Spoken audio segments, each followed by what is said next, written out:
Activated carbon एक universal purifier होता है। एक सिंपल सा ब्लैक पाउडर होता है जो पानी को साफ कर देता है और हवा को प्योर बना देता है। इसके अंदर के जो टाइनी पोर्स होते हैं उसमें मेगा पावर पैक्ड होता है। तो आइए जानते हैं डिटेल में एक्टिवेटेड कार्बन होता क्या है।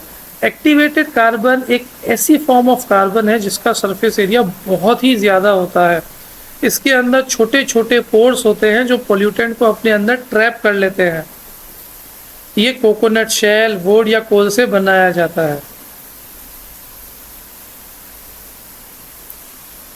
इसको बनाने का जो प्रोसेस है वो 2 स्टेप्स में होता है। पहला स्टेप कार्बोनाइजेशन कहलाता है जिसमें रॉ मटेरियल को ऑक्सीजन के बिना हीट करते हैं।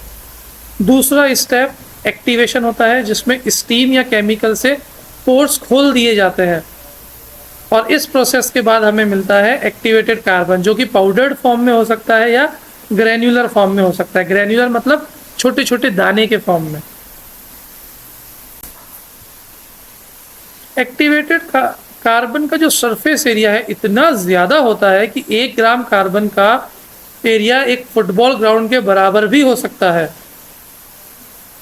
और ये जो पोर्स होते हैं ये इसका सरफेस एरिया जो बढ़ा देते हैं, इसकी वजह से इसकी एड्जॉर्ब करने की पावर बढ़ जाती है और ये किसी भी तरीके के पोल्यूटेंट को एड्जॉर्ब कर सकता है। ये जो एड्जॉर्प्शन फिनोमिना होता है ये एब्जॉर्प्शन से अलग होता है। कैसे?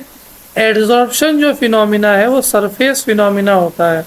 जो पोल्यूटेंट्स हैं वो एक्टिवेटेड कार्बन की सरफेस पर चिपक जाते हैं, उसके अंदर नहीं घुसते हैं।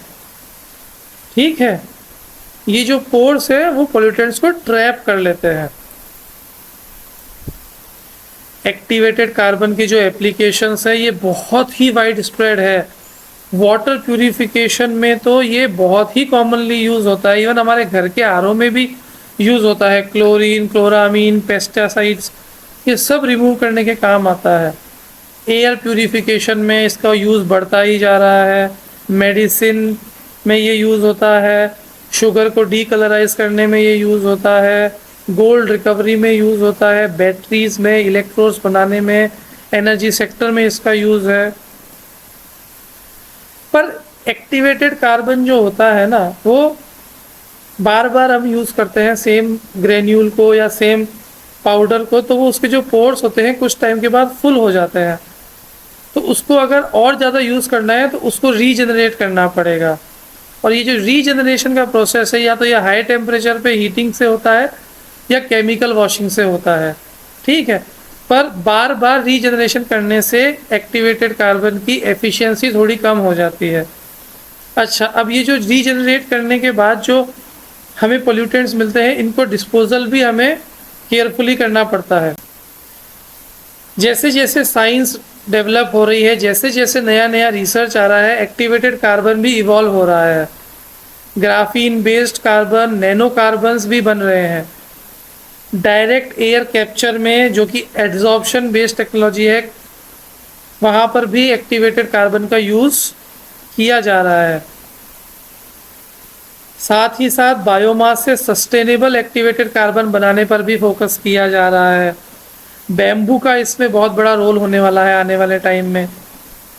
बहुत सारे कंज्यूमर प्रोडक्ट्स हो गए जैसे कि हमारे ये एपरल्स हो गए, शूज़ हो गए, इसमें भी बैड ओडर को रिमूव करने के लिए एक्टिवेटेड कार्बन का यूज़ किया जा रहा है और आने वाले टाइम में इसका यूज़ बढ़ने ही वाला है। तो आज हमने सीखा एक्टिवेटेड कार्बन के बारे में। एक्टिवेटेड कार्बन कुछ नहीं होता, जो ट्रेडिशनल चारकोल है उसको हम एक्टिवेट कर देते हैं केमिकल प्रोसेस से।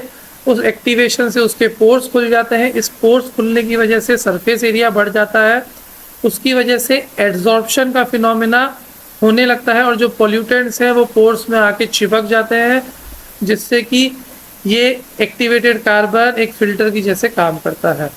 तो एक्टिवेटेड कार्बन की स्टोरी आज यहीं ख़त्म करते हैं। Thank you.